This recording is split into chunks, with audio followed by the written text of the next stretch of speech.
సిరిసిల్ల తెలంగాణ భవన్లో మాజీ ఎమ్మెల్యే సుంకే రవిశంకర్ మాట్లాడుతున్నారు. ఇప్పుడు ఆ లైవ్ చూద్దాం.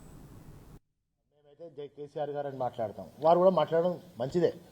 కానీ తెలంగాణలో పుట్టి తెలంగాణలో ఇలా కేసీఆర్ గారు కల్పించినటువంటి ఒక ముఖ్యమంత్రి అంటే తెలంగాణ రాష్ట్రం వచ్చింది ఆనాడు కేసీఆర్ గారు కొట్లాడి మరి సాగు నోట్లకు పోయి తెచ్చిన తెలంగాణకు ఇలా ఆయన ముఖ్యమంత్రి అయ్యాడు. మరి అటువంటి ఈ తెలంగాణకు ముఖ్యమంత్రి అయిన ఆయన జై తెలంగాణ అని ఎందుకు అనడో, ఎందుకు నోట్లకెళ్ళి వస్తలేదో నాకైతే అర్థం అయితలేదు.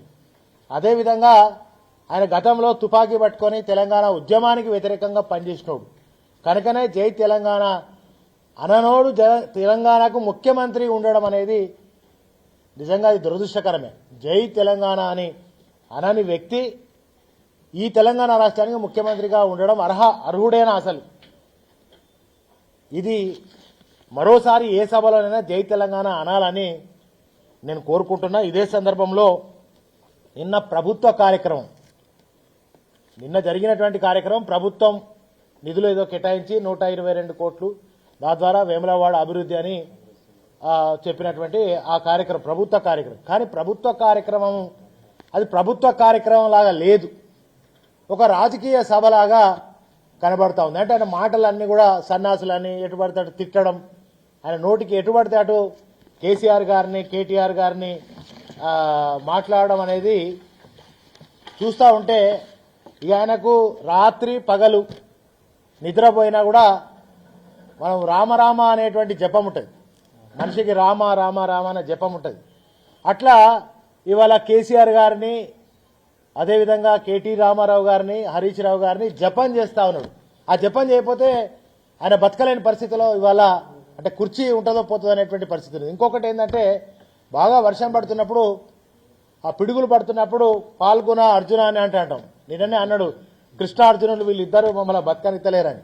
అట్లాగే వాళ్ళిద్దరిని తలవకుండా రామన్నను హరీష్ అన్నను కేసీఆర్ గారిని తలవకుండా ఏ సభ కానీ ఏది కానీ గడుస్తలేదు.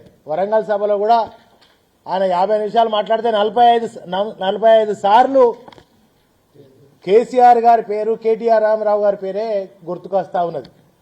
ఒక జిల్లాకు వచ్చిన తర్వాత ఒక జిల్లాలో ఇది ఉద్యమాల గడ్డ, తెలంగాణ సాయుధ పోరాటం జరిగినటువంటి జిల్లా, ఈ తెలంగాణ పోరాటం కోసం కొట్లాడి ఎంతోమంది అసూలు బాసినటువంటి జిల్లా. మీ పాలనలో ఇది ఉరిశాల, సిరిసిల్ల కాదు ఆనాడు, ఇది ఉరిశాల. మరి అటువంటిది ఇవాళ సిరిసిల్లగా సిరిలు గల్లా శాలగా ఎందుకు మారింది అంటే గౌరవ ముఖ్యమంత్రి గారి నాయకత్వంలో కేటీ రామారావు గారి సారథ్యంలో ఆత్మహత్యలు లేనటువంటి ఇవాళ సిరిసిల్లగా మార్చినటువంటి గొప్ప నేతలు మహానాయకులు కేసీఆర్ గారి అదేవిధంగా కేటీ రామారావు గారు అనుకుంటే ఇవాళ ఆత్మహత్యలు 10 ఏళ్ల పాటు ఆత్మహత్యలు ఇక్కడ జరగలే. కానీ మళ్ళీ కాంగ్రెస్ వచ్చింది, ఇవాళ ఈ ప్రాంతంలో మళ్ళీ తిరిగి ఆత్మహత్యలు మొదలైపోయినాయి. మళ్ళీ పాత ఉరిశాలగా కాంగ్రెస్ నాయకత్వంలో కాంగ్రెస్ ప్రభుత్వంలో సిరిసిల్ల ముందుకు పోతా ఉంది. ఆయన అన్నాడు ఈ ప్రాంతము మెట్ట ప్రాంతం, ఎడారి ప్రాంతం, ఈ ప్రాంతం నుంచి వలసలు పోయిండ్రు, భీవండి బొంబాయి దుబాయ్కి వలసలు పోయినరు అని ఒకసారి ఆయన గుర్తు చేసుకున్నాడు. ఎందుకంటే కాంగ్రెస్ పాలనలో ఈ ప్రాంతం నుంచి భీవండికి బొంబాయికి దుబాయ్కి వలసలు పోయినరు. కానీ కేసీఆర్ గారు వచ్చిన తర్వాత ఈ ఎడారి ప్రాంతం కోనసీమలాగా అయింది. ఆయన నిన్న హెలికాప్టర్లో ఇట్లనే వచ్చిండు. బహుశా సముద్రాన్ని తలపించే మిడుమారే ఆయనకు కనబడలేదేమో. అది ఎక్కడి నుంచి వచ్చింది? ఆయన మాట్లాడే మాటలలో కాళేశ్వరము, సుందిల్లా, అన్నారం ఇవన్నీ కూడా కొట్టుకపోయినాయని మాట్లాడుతూ ఉన్నాడు. ఈ నీళ్ళు ఎక్కడి నుంచి వచ్చినాయి అసలు? ఇలా మిడుమానేరులోకి నీళ్లు ఎట్లా వచ్చినాయో మరి వారు ఒకసారి గుర్తు చేసుకోవాలి, లేదా పక్కకున్న వాళ్ళన్నా చెప్పాల్సినటువంటి అవసరం ఉంటుంది.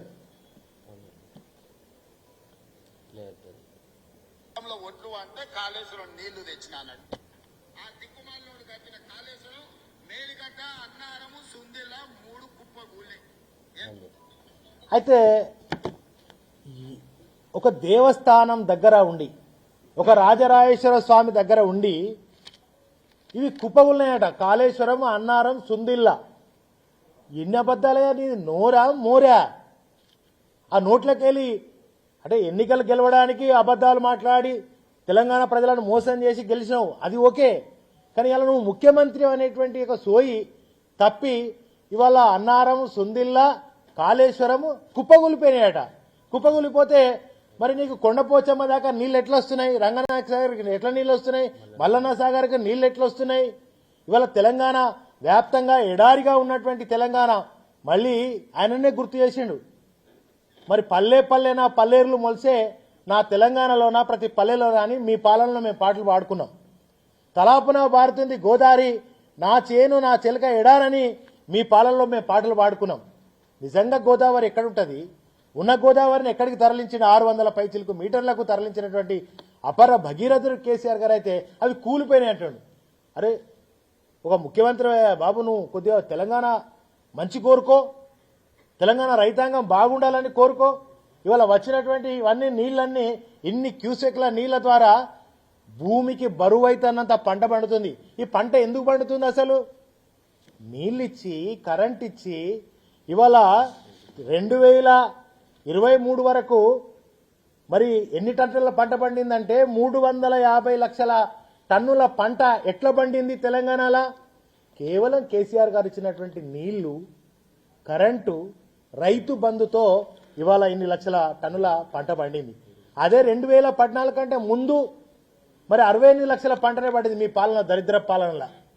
అదేవిధంగా ఇవాళ 2014లో 1.31 కోట్ల ఎకరాల సాగు జరిగితే కేసీఆర్ గారి పాలనలో 2023 వరకు 2.68 కోట్ల ఎకరాల సాగు జరిగిందంటే డబుల్ త్రిబుల్కి వచ్చినటువంటి పరిస్థితి జరిగింది.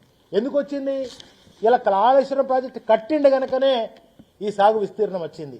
ఇన్ని 350 లక్షల కోట్ల టన్నుల ధాన్యం దేశానికి అన్నం పెట్టే స్థాయిలో ఇలా తెలంగాణ ఎందుకు ఎదిగింది అంటే నువ్వు చెప్పినావు, అది గుర్తు చేసుకున్నావు. దేశానికి అన్నం పెట్టే స్థాయిలో తెలంగాణ రైస్ బౌల్ అయిందని అన్నావు. నీ 11 ఏళ్ల పాలనలో కాదు, రేవంత్ రెడ్డి పాలనలో జరిగింది కాదు. సన్యాసి అంటాడు. ఎవడు సన్యాసి అసలు? ఇవాళ నువ్వు సన్యాసివి, అబద్దాలు చెప్తున్నావు, తెలంగాణ ప్రజలను మోసం చేసిన, వంచిన. ఇంకోటి కేసీఆర్ గారు రాజన్నను మోసం చేసిండు అన్నాడు. మోసం చేసింది ఎవరు? నువ్వు. ఏమన్నావు మొన్న ఎన్నికల ఎంపీ ఎలక్షన్ ప్రచారానికి వచ్చినప్పుడు? ఇగో ఈ రాజన్న ఆలయం మీద నేను ప్రమాణం చేస్తున్నా, ప్రతిజ్ఞ చేస్తున్నా, ఇగో నేను 2 లక్షల రుణమాఫీ ఏకకాలంలో చేస్తా అని చెప్పి ఇదే రాజన్న గుడి దగ్గర నువ్వు చెప్పినావు. ఇలా ఎవరు మోసం చేసిరు? నువ్వు మోసం చేసినావు. రాజన్న మీద ప్రమాణం చేసి ఇలా రైతులను మోసం చేసింది, రాజన్నను మోసం చేసింది నువ్వు, కేసీఆర్ గారు కాదు. ఇవాళ కేవలం 24 గుంటల భూమి రాజన్న గుడి కోసం ఉండే. ఎవరి పాలన? దరిద్రపు కాంగ్రెస్ పాలనలో 24 గుంటల భూమి ఉండే. తెలియదు ఈ సన్యాసికి. పక్కన ఉన్నాడని చెప్పాలి కదా, ఆది శ్రీనివాసో ఎవరో ఈ ప్రాంతం వాళ్ళు చెప్పాలి కదా. మరి ఇవాళ ఎన్ని ఎకరాల దాకా కేసీఆర్ గారి పాలనలో దానికి సేకరించుకున్నాం అంటే 33 ఎకరాల భూమిని రాజన్న గుడికి సమకూర్చుకున్నాం. 30 కోట్లు వెచ్చించింది బీఆర్ఎస్ ప్రభుత్వం. ఇది కూడా తెలియదు సన్యాసికి. సన్యాసనుడు మాకు కూడా తిట్టతుంది బాగానే, మేము బాగా తిట్టగలుగుతాం, కానీ మాకు సంస్కారం అడ్డమవుతుంది ముఖ్యమంత్రిని ఎట్లా తిట్టుడని. కానీ రోజు తెల్లారలేసి నీ బూత్ పురాణం విని మాకు కూడా ఇక బూతులు వచ్చే పరిస్థితికి వస్తుంది. మరి ఏం చేయాలి? అయితే ఇవాళ కేసీఆర్ గారు వేసినటువంటి బిల్డింగ్లు కడితే వానికి అట్టిగానే సున్నం వేసి దాన్ని ఇనాగ్రేషన్ చేసి ఆ లోపల పోయినట్టు ఉన్నది. ఇలా గృహప్రవేశం ఆయన చేసుకుంటాడు. ఇక గట్లనే ఇలా పనులన్నీ ఎస్పీ ఆఫీస్ కూడా గదే పరిస్థితి, దానికి సున్నం వేసి ఇలా ఈయన పోయినట్టు ఉన్నది. అంటే మనం కష్టపడి అన్ని కట్టి చేసిన తర్వాత ఇళ్లకి ఆయన పోతున్నాడు. దాన్ని నేను కట్టినా అని చెప్తున్నాడు. 50,000 తలకాయలు ఎల్బీ స్టేడియంలో పెడతానన్నాడు. ఎన్ని వేల తలకాయలే అన్న? 50,000 ఉద్యోగాలు కాంగ్రెస్ ప్రభుత్వం ఇచ్చిందంట. మరి ఈయనకు తెలుసా 50,000 ఉద్యోగాలు ఈయన ఇచ్చిండా? ఎవరికో పుట్టిన బిడ్డనే వీడు ఎత్తుకున్నట్టున్నది కథ. ఎవరిచ్చిన నోటిఫికేషన్? నువ్వు ఇచ్చినావు నోటిఫికేషన్? ఎన్ని వేల ఉద్యోగాలకు కాంగ్రెస్ ప్రభుత్వం నోటిఫికేషన్ ఇచ్చిందో శ్వేతపత్రాన్ని విడుదల చేయి. మేమిచ్చిన నోటిఫికేషన్ లేచి మేము పరీక్షలు రాయించి పత్రాలు ఇస్తావు. మేమేమైనా పత్రాలు ఇచ్చినాం? ఉద్యోగస్తులకు ఇన్ని వేల ఉద్యోగాలు, 1,68,000 ఉద్యోగాలు తెలంగాణ రాష్ట్రంలో ప్రభుత్వ ఉద్యోగాలు ఇచ్చినాం. ఎన్నడన్నా మా సారు ఉద్యోగాలు ఇచ్చేసేయండి కానీ పత్రాలు ఇవ్వలే.